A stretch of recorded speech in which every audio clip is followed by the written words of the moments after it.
Bienvenue à Fass, Gueule-Tapée-Colobane. Monsieur le ministre d'État, avec votre convenance, nous voudrions exprimer toute notre gratitude à notre hôte, Son Excellence M. Philippe Lalliot, ambassadeur de France au Sénégal. Son Excellence, citoyen d'honneur de la commune de Gueule-Tapée-Colobane à partir d'aujourd'hui. Et obligation vous est faite d'apprendre le Wolof. Monsieur le ministre d'État, vous l'avez dit tout à l'heure. Cette joie est d'autant plus réelle et profonde que votre présence, enfin, parmi nous, on se comprend, traduit l'importance et l'attention particulière que vous accordez au partenariat fécond qui lie le système des Nations Unies et en particulier l'UNFPA à l'État du Sénégal, dont nous sommes un démembrement à la base. Nous célébrons ainsi un modèle de partenariat à l'échelle locale qui se matérialise aujourd'hui à travers le projet dividende démographique, communément appelé projet Fass émergent. Monsieur le ministre d'État, Excellence, Monsieur l'ambassadeur, selon les fiches signalétiques que lui consacrent des documents officiels, Fass émergent est un projet né à la fin de l'année 2017 de la volonté de donner une suite opérationnelle à l'engagement du gouvernement du Sénégal sur le dividende démographique. Celui-ci est bien entendu dans le référentiel des politiques publiques du Sénégal, à savoir le plan Sénégal émergent. Grâce aux efforts personnels, marqués du sceau de la constance, de la générosité de M. Mabigui Ngom, cette stratégie opérationnelle Fass émergent ouvre une opportunité dont notre collectivité territoriale commence à tirer profit pour épargner et investir dans le développement économique et social. En témoigne l'exploitation des rapports d'évaluation produits par de nombreux experts indépendants, mais aussi des visites de terrain qui ont permis de prêter oreille à des personnalités qui ont pris le soin d'aller à la rencontre de divers protagonistes, acteurs et bénéficiaires du projet. À cela s'ajoute l'apparition du livre sur le projet Fass émergent, dont le lancement s'est passé il y a quelques jours à l'hôtel Terrubi. Je le répète souvent, j'aime souvent le répéter, je ne cesserai de le répéter. Le président de la République nous a fait le plaisir de préfacer ce livre, et dans ses conclusions, je retiendrai toujours ce qu'il a dit à l'attention du Sénégal et de l'Afrique. Il souhaite que le projet Fass émergent soit un projet modèle et que les pays d'Afrique et les communes du Sénégal s'en inspirent. Cela veut tout dire. Monsieur le ministre d'État, Excellence, Monsieur l'ambassadeur, le choix porté sur Gueule-Tapée-Colobane pour tenter d'opérationnaliser le dividende démographique au niveau local n'est évidemment pas neutre, car la commune est sociologiquement significative. En effet, cette commune à la population dense présente nombre de traits caractéristiques d'une transition démographique, sociale, culturelle, politique, environnementale et technologique. Les tâches qui nous attendent sont donc loin d'être un long fleuve tranquille. L'accès des jeunes à un emploi décent et de manière plus générale aux opportunités économiques est une préoccupation pour Fass émergent. Vous conviendrez avec moi que cela se comprend aisément eu égard au poids des jeunes dans notre commune, 65% de la population au moins de 35 ans. Et en particulier dans la population de la commune, c'est au Sénégal, mais en particulier dans la population de la commune, compte tenu également de la précarité qui les frappe. Au-delà, c'est tout le sens qu'il faut donner à la tenue du Conseil présidentiel sur la jeunesse et l'emploi le jeudi 22 avril passé au CICAD, et nous sommes assurés qu'au plan national, le chef de l'État trouvera les solutions idoines. Après inviter le directeur régional de l'UNFPA, M. Mabigui Ngom, pour ses mots de bienvenue. Avant d'ailleurs la décision de l'Union africaine de 2016 de développer une feuille de route pour l'investissement dans les jeunes et la capture du dividende démographique en Afrique, à New York, en marge de plusieurs réunions des chefs d'État et de gouvernement, la question de l'opérationnalisation du concept de dividende démographique s'était posée. Comme vous le savez, il y a énormément de décisions qui sont prises à l'occasion de ces grandes foires, si je peux me permettre. Mais très souvent, il y a beaucoup de difficultés pour les traduire en actes concrets sur le terrain pour changer la vie des populations. C'est vrai que ce n'était pas la première feuille de route, la feuille de route qui a été adoptée par les chefs d'État et de gouvernement lors du Conseil exécutif de l'Union africaine, donc de Kigali, de juillet 2016. Ce n'était pas la première feuille de route. Mais je dois dire que l'Union africaine avait demandé, donc, au début de l'année 2016, au Fonds des Nations Unies pour la population, mon institution, la Commission économique des Nations Unies pour l'Afrique, le NEPAD, la Banque africaine de développement pour préparer cette feuille de route dont j'ai fait allusion tout à l'heure, qui a été adoptée donc en juillet à Kigali et qui a été officiellement lancée en janvier 2017 à l'occasion de la première visite de l'actuel secrétaire général des Nations Unies, donc en Afrique, donc lors du sommet de l'Union africaine. Et à toutes ces occasions, il a été question de comment traduire ce projet ambitieux de capture du dividende démographique qui a permis aux pays asiatiques qu'on appelle aujourd'hui les dragons ou les tigres asiatiques d'avoir une croissance accélérée. Ces pays, d'ailleurs, ont connu des taux de croissance qui ont augmenté entre la moitié et 2/3 grâce à l'investissement dans la capture du dividende démographique. Et j'ai souvenance à New York des chefs d'État qui ont pris la parole pour dire, écoutez, nous sommes d'accord, maintenant comment réaliser ce pari? Donc ça, c'est extrêmement important. Et de retour à Dakar, je me suis permis, avec quelques amis qui ne sont pas du tout du secteur, à penser à développer une telle initiative, à la concrétiser, à l'opérationnaliser. Ici au Sénégal, nous avons le bureau pays, nous avons le bureau régional, mais nous avons pratiquement toutes les agences du système des Nations Unies, mais également les partenaires bilatéraux, multilatéraux, le secteur privé, une société civile dynamique.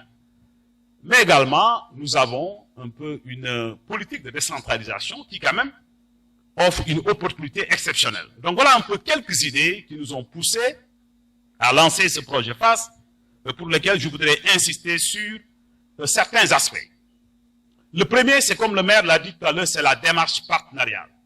Donc il ne s'agit plus de faire en sorte que chaque acteur aille de son côté pour servir les mêmes communautés. Il ne s'agit plus de faire en sorte que les acteurs viennent pour leur propre agenda et relèguent au second plan les préoccupations les plus pressantes des populations, les populations locales. Mais il s'est également s'agit de concentrer un ensemble important d'outils qui ont été développés pendant plusieurs périodes, donc au niveau du terroir où on en avait le plus besoin. Et l'autre aspect, c'est que FAST présentait quand même des qualités exceptionnelles. Parce que M. le maire, c'est l'ancien manager de l'école de FAST, qui a quand même insufflé à la commune une dynamique nouvelle. Une dynamique assez active, qui nous a quand même permis de penser qu'il était possible à FAST, qu'on avait à FAST, en tout cas les germes de changement qu'il fallait cultiver, qu'il fallait entretenir et pousser FAST vers l'émergence. Mais nous savons tous également que FAST, c'est l'un des quartiers, si je peux dire, les plus pauvres de Dakar. Nous avons à côté le Point E, nous avons Fan Résidence, nous avons le Plateau, nous avons les Almadies et consorts, mais il fallait faire en sorte que, à FAST, que nous puissions concentrer ces investissements et accélérer la marche vers le progrès. Mais en mettant devant les populations de FAST, les communautés de FAST, les jeunes, les leaders religieux, les leaders traditionnels, et que les partenaires se tiennent la main dans la main pour accompagner FAST dans sa marche vers le progrès. Donc c'est ça la vision, et cette appropriation est là. Cette appropriation est là, ce partenariat est là, et dans le modèle, nous ne sommes pas allés demander de l'argent à quelqu'un. Et j'en profite d'ailleurs pour remercier la coopération italienne, qui nous a gracieusement offert un peu de centre que vous verrez tout à l'heure. Lorsque j'ai été confronté à nos problèmes de procédure, lorsque mes collègues m'ont dit, écoutez, Mabingue, vous ne pouvez pas construire un centre de santé avec l'argent de UNFPA. Et le modèle était monté de telle sorte que il faut aller prendre les autres, aller chercher ce dont les Fassois ont besoin lorsque nous ne sommes pas capables de le faire. C'est ça le partenariat. C'est de faire venir des acteurs qui peuvent faire pour nous ce que nous ne pouvons pas faire. Et ça a été la démarche du projet FAS de bout en bout. Et nous continuons. Et je crois d'ailleurs savoir que nous avons dans la salle nos amis du PAM qui ont décidé de se joindre à nous. Nous devons également avoir nos amis des Africtivistes qui vont accompagner la commune de FAS pour l'amélioration de la gouvernance locale. Nous avons le secteur privé, nous avons tout le monde autour du projet FAS. Et pour nous, c'est ça le développement. C'est ça le développement qui est centré sur les besoins des communautés où les acteurs, individuellement et collectivement, viennent contribuer à l'amélioration des conditions de vie des populations. Qu'on vient de voir en témoigne de manière très éloquente. FAS est véritablement ce que j'appellerais un laboratoire d'action économique, sociale et culturelle. Un projet pilote, vous avez dit, monsieur le maire, très justement, un projet modèle également, qui peut en inspirer d'autres, à la fois dans d'autres pays de la région. Il a d'ailleurs, je crois, été mis en œuvre en Guinée avec des résultats très probants, très intéressants. La création de microbanques, de groupements d'intérêt économique, de centres d'apprentissage.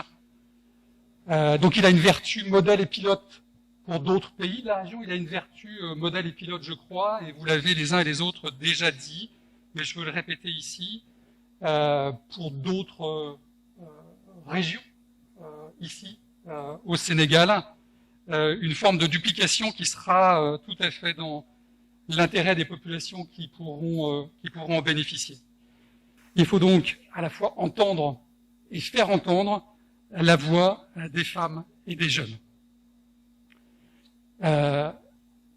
Accélération de la transition démographique, amélioration de l'accès aux soins et à la santé, appui à l'éducation, autonomisation des femmes et des jeunes filles, tous ces objectifs dont vous faites la promotion ici à travers ce projet FAS Émergence sont aussi les priorités de la coopération entre nos deux pays, entre le Sénégal et la France. Je ne vais pas être trop long sur cette coopération, c'est bien plus qu'une coopération, c'est une histoire partagée, ce sont des valeurs communes, c'est plus qu'une proximité, une intimité très profonde de nos deux pays et de nos deux peuples qui trouvent à s'exprimer dans de très nombreux projets qui, encore une fois, très largement font une place à ces objectifs qui sont ici les vôtres. Ces priorités, elles figurent dans les feuilles de route qui guident notre action et qui sont revues, révisées, réactualisées très régulièrement. Et ces priorités, la crise que nous traversons a souligné, s'il en était besoin, à quel point elles étaient aujourd'hui pertinentes. Nous sommes de plus en plus convaincus que la coopération bilatérale entre nos deux pays, bien sûr, est une coopération d'État à État, parce que certains sujets, comme la sécurité, la défense, le développement pris à des niveaux généraux, cette coopération d'État à État est absolument nécessaire.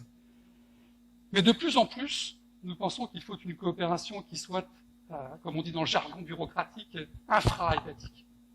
Une coopération qui aille au plus près du terrain, une coopération de proximité, une coopération souvent que j'appelle à taille ou à échelle humaine, une coopération, vous l'avez dit monsieur le maire, vous l'avez dit monsieur le directeur régional, qui soit une préoccupation concrète pour l'émergence dont les bénéficiaires perçoivent immédiatement et concrètement les bénéfices dans leur vie quotidienne. Cette coopération de proximité, elle prend plusieurs formes. Nous collaborons déjà avec plusieurs de vos grands partenaires, le FNUAP bien sûr, ONU Femmes aussi, avec lesquels nous avons des relations de longue date. Donc cette coopération, elle existe déjà. Je pense qu'elle doit être encore renforcée et qu'on peut le faire de différentes manières. notamment de deux manières, je pense, via la coopération décentralisée. Ça n'est pas un élu local que j'expliquerai à quel point l'action via les élus locaux a une légitimité, une crédibilité particulière aux yeux des populations. Moi, je ne me lasse pas de dire, je ne sais pas si c'est le cas au Sénégal, que les hommes politiques qui ont la cote de popularité la plus élevée, ce sont les maires. Et pour une raison qui me paraît assez simple, c'est que les populations mesurent très concrètement ce qu'est l'action d'un maire, le rôle d'un maire. Le maire, il est dans la rue, il connaît les gens quasiment un par un, et donc il mesure très bien à la fois les attentes, mais aussi l'efficacité ou pas des actions qui sont menées. Donc il y a des trésors de coopération pour ce qui concerne les liens entre la France et le Sénégal dans cette coopération de collectivité locale à collectivité locale, de grand élu local à grand élu local. Je crois aussi, et on a commencé à en parler avec vous, monsieur le directeur régional, qu'il y a quelque chose à faire davantage que ce qui se fait d'ores et déjà avec l'Union européenne en tant que telle. Il y a des programmes européens qui sont susceptibles certainement de vous accompagner, de vous aider. Et rendez-vous a déjà été pris avec vous, monsieur le directeur régional, pour une prochaine réunion de l'ensemble des ambassadeurs de l'Union européenne qui sont accrédités ici à Dakar, précisément pour leur présenter ce que vous faites ici, monsieur le maire, et voir ce que nous pouvons faire pour vous aider, pour vous accompagner. En un mot et pour résumer, nous allons ramer ensemble, monsieur le maire, souquer ferme ensemble, pour faire de ce déjà très très beau projet une réussite plus encore éclatante. Alors, en deux mots simplement, et certains l'ont déjà dit, et je voudrais simplement revenir sur les deux éléments essentiels qui font effectivement de ce projet AFAS Koloban un projet unique, un projet emblématique, vous l'avez dit également, un projet laboratoire qui peut être effectivement répliqué dans d'autres collectivités locales, et ceci pour deux raisons essentielles. La première, c'est effectivement le rôle fondamental que le niveau local joue dans le développement. On sait aujourd'hui qu'environ 80% des objectifs de développement durable ne peuvent être atteints qu'au niveau local. L'accès à la santé, l'accès à l'éducation, le développement économique local, tout ceci, ce sont des éléments qui sont qui doivent émerger du local. Et puis, bien sûr, ce niveau local, il est essentiel, et le rôle des collectivités locales et des maires est essentiel, parce que le niveau local, c'est l'apprentissage de la démocratie, et c'est l'apprentissage de la démocratie, en particulier pour des populations importantes comme les jeunes, on revient effectivement à la question du dividende démographique, et comme les femmes, qui voient en fait leur citoyenneté trouver quelque chose de concret en réalité au niveau local. Donc le niveau local est fondamental, et bien sûr l'émergence, monsieur le ministre d'État, elle est nationale, mais elle est aussi locale, d'où ce projet de FAS émergent. Et ça, c'est la raison vraiment fondamentale qui nous semble être faire de FAS un projet totalement unique. La deuxième raison, c'est qu'au sein du système des Nations Unies, en fait, ce projet a commencé sous l'impulsion de UNFPA, et donc nous remercions UNFPA pour le rôle qu'il a joué dès le départ, mais très vite, UNFPA s'est associé aux autres agences, l'ONUDI bien sûr, UN Women, enfin ONU Femmes, l'UNICEF, UNCDF, United Nations Capital Development Fund, et nous avons donc tous travaillé ensemble pour, chacun de son côté, apporter ce qu'il connaît, contribuer à travers son mandat pour aider cette commune donc à se développer. On a parlé des questions de santé, d'éducation, d'accès au financement, etc., etc. Et ce projet, en fait, a été reconnu ensuite par le secrétaire général des Nations Unies, puisque nous avons obtenu un financement et donc une reconnaissance, bien au-delà d'ailleurs du financement, une reconnaissance formelle du rôle de ce projet en tant que projet emblématique de la réforme du système des Nations Unies, du rôle que les agences doivent jouer les unes avec les autres, à la fois pour faire des collectivités locales des porteurs de développement, et aussi pour trouver des modalités de financement innovantes de ces collectivités locales. Alors pour terminer, quelques éléments sur ce que cela nous a apporté. D'abord en termes de connaissance de la commune, je pense que l'on a maintenant une connaissance extrêmement fine du milieu économique dans lequel on est, du foisonnement d'activités économiques. On a à peu près, je crois que c'est 1400 tailleurs sur la commune, 200 restaurants, 50 coiffeurs. Donc des activités qui sont des activités extrêmement importantes, qui créent des emplois. Un front de mer qui représente à peu près 7 kilomètres. Donc là aussi, un potentiel important en termes de débarcation et d'activité de pêche, une gare, un marché, etc., etc. Donc cette commune rassemble effectivement des activités extrêmement importantes. En même temps, c'est une commune, donc on a pu faire le plan de développement de la commune, 11 milliards à peu près de francs CFA, avec des activités qui ont été identifiées, mais un budget qui est aujourd'hui largement en deçà de cette possibilité, avec un potentiel fiscal de l'ordre de 450 millions de francs CFA. Et donc l'enjeu aujourd'hui, c'est bien sûr, tous ensemble, d'accompagner cette commune pour qu'elle trouve des ressources soutenables, qu'elle établisse des modalités de financement qui soient durables et que la population puisse être impliquée dans sa citoyenneté, dans son engagement dans la commune et participe donc avec la commune à la création d'emplois pour cette commune. Réponse à l'appel de son Excellence le Président Macky Sall pour la prise en charge des questions de développement, mais surtout des questions d'emploi, de réponse à l'attente des populations, surtout jeunes, la particularité de la jeunesse, qui caracole autour de 70% de la population, et constitue donc un problème pour l'ensemble des décideurs. La réponse que vous apportez au niveau de votre collectivité territoriale, il y a la mutation de collectivité locale à collectivité territoriale par le fait que le président de la République, son Excellence Macky Sall, apporte la question du développement au concept de territorialisation. Et monsieur le maire, vous avez réussi, de ce point de vue-là, à capter les esprits. Je pense que le modèle que vous constituez ici, à Fass, Gueule Tapée, Colobane, j'y reviendrai, qui a fait que son Excellence, monsieur l'ambassadeur, devienne aujourd'hui un citoyen d'honneur.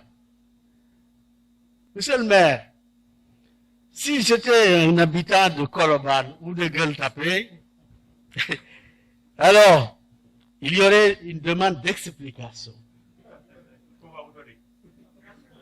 Il faudra la donner tout de suite et dès maintenant pour que l'ensemble de ces deux compartiments de votre commune ne se posent pas des questions de second ordre, que monsieur le maire a fait un choix au détriment de nous deux, Gueule Tapée et Colobane.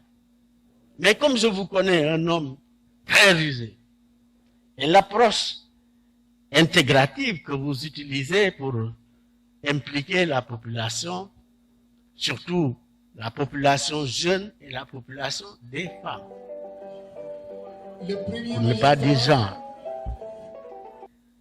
Cette approche-là, je suis convaincu que vous l'utilisez jusqu'ici et vous allez l'accentuer pour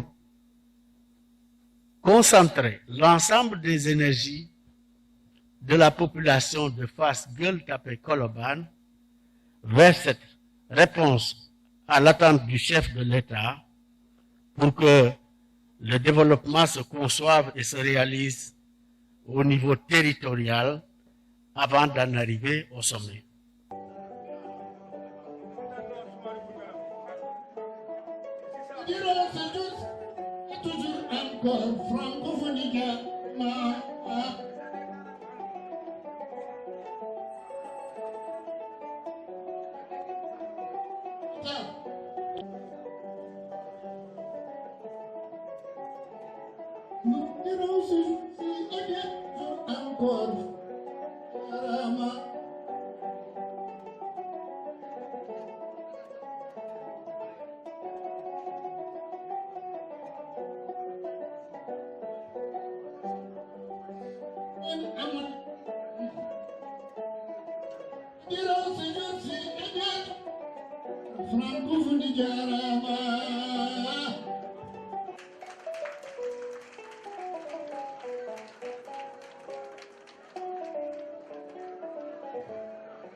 Wala Bourdieu Mbargane amolen moom.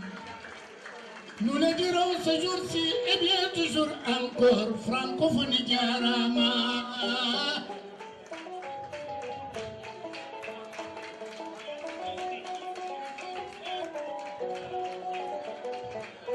Jarama, jarama, jarama. Nous le dirons ce jour-ci et bien toujours encore, francophonie jarama. Nous avons les morts.